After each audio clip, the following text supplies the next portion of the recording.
Assalamualaikum warahmatullahi wabarakatuh. Halo guys, baik lagi dengan channel kita Belajar Bareng. Pada kesempatan kali ini kita akan masih melanjutkan pembahasan kita pada Permen LHK nomor 19 tahun 2021 tentang tata cara pengelolaan limbah non-bahan berbahaya dan beracun.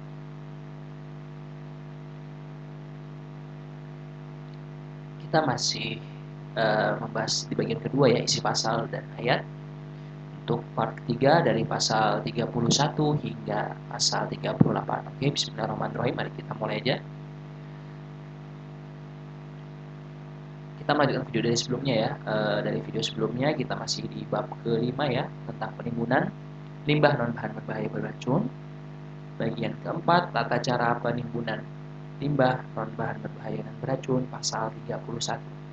Ayat 1, pengelolaan air lindi sebagaimana dimaksud dalam pasal 29 huruf B dilakukan terhadap air lindi yang bersumber dari A, air yang merembes melalui limbah non-B3 ke dasar fasilitas penimbunan limbah non-B3, B, air yang berkontak dengan limbah non-B3 dan mengalir di permukaan limbah non-B3 ke dasar tumpukan limbah non-B3 di fasilitas penimbunan limbah non-B3. C, air limbah yang berkontak dengan limbah non-B3 di lokasi fasilitas penimbunan limbah non-B3 dan atau D, air limbah yang terdapat pada sistem pendeteksi kebocoran. Ayat 2, pengelolaan air lindi sebagaimana dimaksud pada ayat 1 dilakukan dengan ketentuan A, membangun saluran drainase limpasan air permukaan yang terpisah dengan saluran air lindi di sekeliling fasilitas penimbunan limbah non-B3. B, air lindi yang terkumpul di fasilitas penimbunan limbah non-B3 dan berkontak dengan limbah non-B3 harus dipindahkan ke tempat penampung air lindi. Dan C, air lindi dalam lapisan pengumpulan lindi dan lapisan pendeteksi kebocoran harus dipindahkan ke tempat penampungan air lindi melalui sistem pengumpulan dan pemindahan lindi.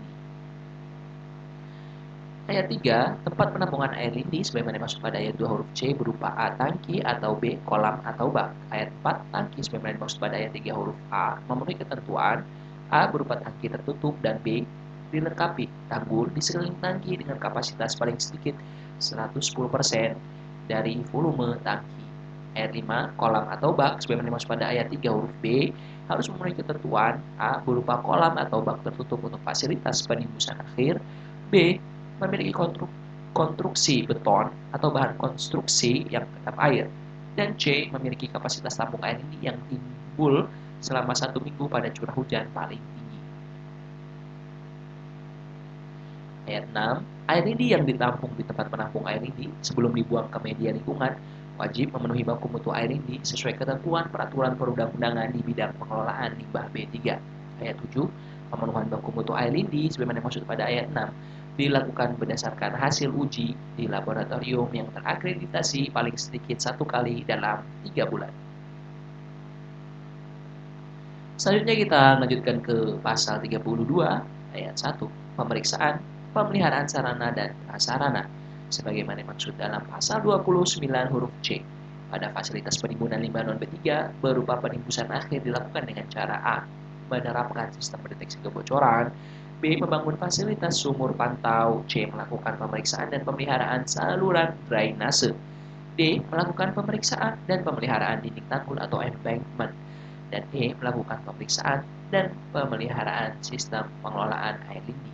Ayat 2, pemeriksaan dan pemeliharaan sarana dan prasarana sebagaimana maksud dalam pasal 29 huruf C pada fasilitas penimbunan limbah non-B3 berupa penempatan kembali di area bekas tambang dilakukan dengan cara A, menerapkan sistem pendeteksi kebocoran melalui pemeriksaan parameter kualitas air tanah pada sumur pantau, B, melakukan pemeriksaan dan pemeliharaan saluran drainase, C, melakukan pemeriksaan dan pemeliharaan dinding tanggul atau embankment jika menggunakan tanggul atau embankment, dan D, melakukan pemeriksaan dan pemeliharaan sistem pengelolaan air lindi. Ayat 3, pemeriksaan dan pemeliharaan sarana dan prasarana sebagaimana dimaksud dalam pasal 29 huruf C pada fasilitas penimbunan limbah non-B3 berupa bendungan penampung limbah tambang dilakukan dengan cara A, menerapkan sistem pendeteksi kebocoran melalui pemeriksaan parameter kualitas air tanah pada sumur pantau, B, melakukan pemeriksaan dan pemeliharaan saluran drainase, C. Melakukan pemeriksaan dan pemeliharaan dinding tanggul atau embankment. Dan D. Melakukan pemeriksaan dan pemeliharaan sistem pengelolaan air lindi. Kita masuk ke pasal 33 ayat 1. Pemantauan lingkungan sebagaimana dimaksud dalam pasal 29 huruf D dilakukan terhadap A. Air tanah dan B. Air lindi. Ayat 2. Pemantauan lingkungan terhadap air tanah sebagaimana dimaksud pada ayat 1 huruf A. Memenuhi ketentuan. A. Menggunakan air tanah yang bersumber dari sumur pantau. B. Melakukan pengujian air tanah menggunakan sampel air tanah sebagaimana dimaksud pada huruf A. C. Mengambil sampel air tanah sebagaimana dimaksud pada huruf B paling sedikit 1 kali dalam 1 bulan selama 2 tahun pertama beroperasinya kegiatan penimbunan limbah non B3, dan 2. 1 kali dalam 3 bulan untuk tahun-tahun berikutnya. D. Sumur pantau sebagaimana dimaksud pada huruf A harus memenuhi persyaratan. 1. Paling sedikit berjumlah 1 buah sumur pantau di hulu. 2. Paling sedikit berjumlah 2 buah sumur pantau di hilir. 3. Terdapat air dalam sumur pantau yang tidak kering sepanjang tahun. Dan 4. Jumlah, lokasi, dan kedalaman sumur pantau sesuai dengan kondisi hidrogeologi setempat. E. Pengujian air tanah sebagaimana dimaksud pada huruf B dilakukan sesuai dengan parameter uji kualitas air tanah sesuai dengan ketentuan peraturan perundang-undangan di bidang pengelolaan limbah B3F. Dalam hal hasil pengujian sebagaimana dimaksud pada huruf E, terdapat 1 parameter atau lebih dari parameter nilai rona awal kualitas air tanah yang melampaui nilai rona awal kualitas air tanah, wajib dilakukan analisis indikasi kebocoran. Dan G. Dalam hal hasil analisis indikasi kebocoran sebagaimana dimaksud pada huruf F, menunjukkan terjadinya kebocoran, harus dilakukan kegiatan 1. Penghentian sementara kegiatan penimbunan. 2. Mencari penyebab dan memperbaiki kebocoran. Dan 3. Melakukan pemantauan kebocoran 1 kali dalam 1 hari. Ayat 3 dari pasal 33 ya. Pemantauan lingkungan terhadap air lindi sebagaimana dimaksud pada ayat 1 huruf B memenuhi ketentuan A. Melakukan pengujian air lindi yang bersumber dari fasilitas pengelolaan air lindi. B.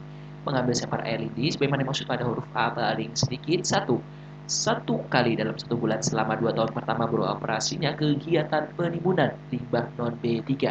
2. 1 kali dalam 3 bulan untuk tahun-tahun berikutnya. C. Pengujian air lindi sebagaimana dimaksud pada huruf B dilakukan sesuai dengan parameter uji kualitas air lindi sesuai dengan ketentuan peraturan perundang-undangan di bidang pengelolaan limbah B3. D.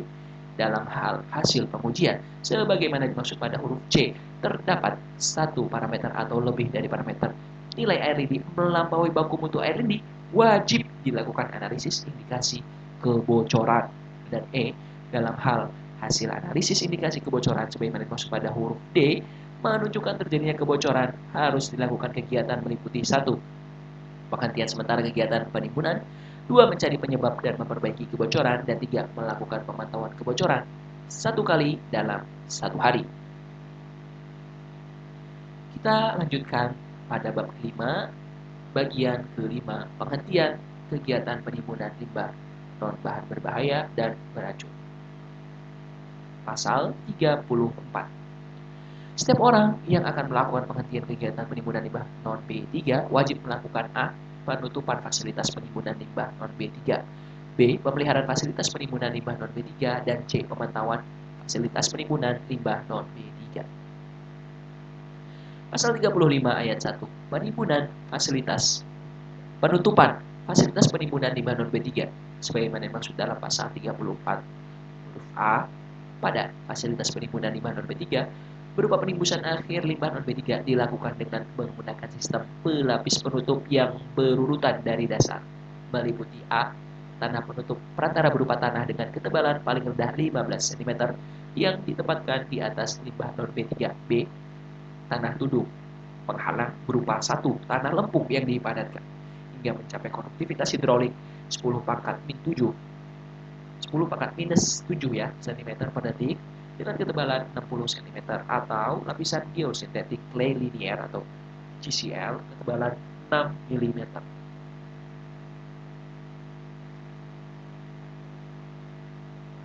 C.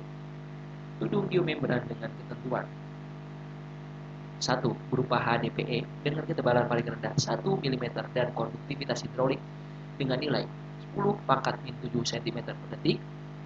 Dan 2 harus dirancang tahan terhadap semua tekanan selama instalasi, konstruksi lapisan dasar, lapisan atas, dan saat penutupan fasilitas penembusan akhir. D. Pelapis untuk tudung drainase dengan ketentuan 1 berupa bahan butiran atau geonet dengan transmisivitas planar paling rendah sama dengan 0,3 cm persegi per detik. 2. Dipasang geotekstil di lapisan atas. Dan 3. Harus mampu mengumpulkan air permukaan yang meresap ke dalam lapisan tumbuhan yang ada di atasnya untuk kemudian menyalurkan ke tepian fasilitas penembusan akhir. E. Pelapisan tanah untuk tumbuhan berupa tanah pucuk atau topsoil dengan ketebalan paling rendah 60 cm. Pasal 35 ayat 2-nya, penutupan fasilitas penimbunan limbah non B3 sebagaimana dimaksud dalam pasal 34 huruf A pada fasilitas penimbunan limbah non B3 berupa penempatan kembali di area bekas tambang dan bendungan penampung limbah tambang dilakukan sesuai dengan rencana reklamasi, rencana pasca tambang, dan atau pedoman yang telah disetujui oleh instansi terkait. Kita lanjutkan pada pasal 36 ayat 1. Pemeliharaan fasilitas penimbunan limbah non B3 sebagaimana dimaksud dalam pasal 34 huruf B meliputi A. Pengelolaan sistem pengeluaran air lindi, sistem pendeteksi kebocoran, sistem kontrol drainase dan atau patok acuan koordinat. B. Pemasangan tanda dilarang masuk bagi yang tidak berkepentingan. Dan C. Pengelolaan lapisan penutup. Ayat 2. Pengelolaan sistem pengeluaran air lindi sebagaimana dimaksud pada ayat 1 huruf A dilakukan sesuai dengan ketentuan sebagaimana dimaksud dalam pasal 31. Pasal 37 ayat 1. Pemantauan fasilitas penimbunan limbah non B3 sebagaimana dimaksud dalam pasal 34 huruf C meliputi A. Pemantauan kualitas air tanah dari sumur pantau dan air lindi pada fasilitas penimbunan limbah non B3 berupa penembusan akhir dilakukan selama 31 tahun dengan ketentuan 1. 1 kali dalam 1 bulan untuk 1 tahun pertama. 2. 1 kali dalam 3 tahun untuk 10 tahun berikutnya. Dan 3. 1 kali dalam 6 bulan untuk 20 tahun berikutnya. B. Pemantauan kualitas air tanah dari sumur pantau pada fasilitas penimbunan limbah non B3 berupa penempatan kembali di area bekas tambang dilakukan selama 6 tahun atau sesuai dengan rencana pasca tambang dengan ketentuan 1. 1 kali dalam 1 bulan untuk 1 tahun pertama. Dan 2. 1 kali dalam 3 bulan untuk 5 tahun berikutnya. C. Pemantauan kualitas air tanah dari sumur pantau pada fasilitas penimbunan limbah non B3 berupa bendungan penampung limbah tambang selama 11 tahun dengan ketentuan 1. 1 kali dalam 1 bulan untuk 1 tahun pertama. Dan 2. 1 kali dalam 3 bulan untuk 10 tahun berikutnya. Dan D. Pemantauan setiap saat terhadap potensi kebocoran, penindian, dan atau kegagalan fasilitas penimbunan limbah B3.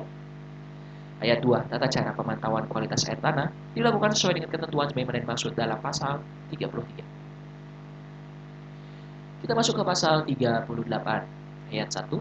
Pelaksanaan penutupan, pemeliharaan, dan pemantauan fasilitas penimbunan limbah non B3 sebagaimana dimaksud dalam pasal 35 sampai dengan pasal 37 dilaporkan kepada menteri, gubernur, bupati atau wali kota sesuai dengan kewenangan paling sedikit 1 kali dalam 3 bulan. Paling sedikitnya ya minimalnya 1 kali dalam 3 bulan teman-teman ya. Ayat keduanya, dalam hal lokasi fasilitas penimbunan limbah non B3 yang ditutup akan dimanfaatkan dilakukan dengan ketentuan A. Tidak merusak lapisan penutup fasilitas penimbunan limbah non B3. B. Tidak berupa bangunan rumah atau gedung. C. Paling cepat 5 tahun setelah penutupan fasilitas penimbunan limbah non B3. Dan D. Dimanfaatkan sesuai dengan rencana reklamasi dan atau rencana pasca tambang yang telah disetujui oleh instansi terkait untuk fasilitas penimbunan limbah non B3 berupa fasilitas penempatan kembali di area bekas tambang dan bendungan penampung limbah tambang. Oke, teman-teman semua, itu tadi video kita pembahasan untuk part ketiga dari pasal 31 hingga pasal 38. Semoga video ini dapat bermanfaat untuk kita semua. Amin ya rabbal alamin. Semoga sehat, sukses selalu, dan semoga apa yang kita cita-citakan dapat segera terkabul dan dapat mendapatkan ridho dari Allah Subhanahu wa taala. Amin amin ya robbal alamin. Thank you for watching. Assalamualaikum warahmatullahi wabarakatuh.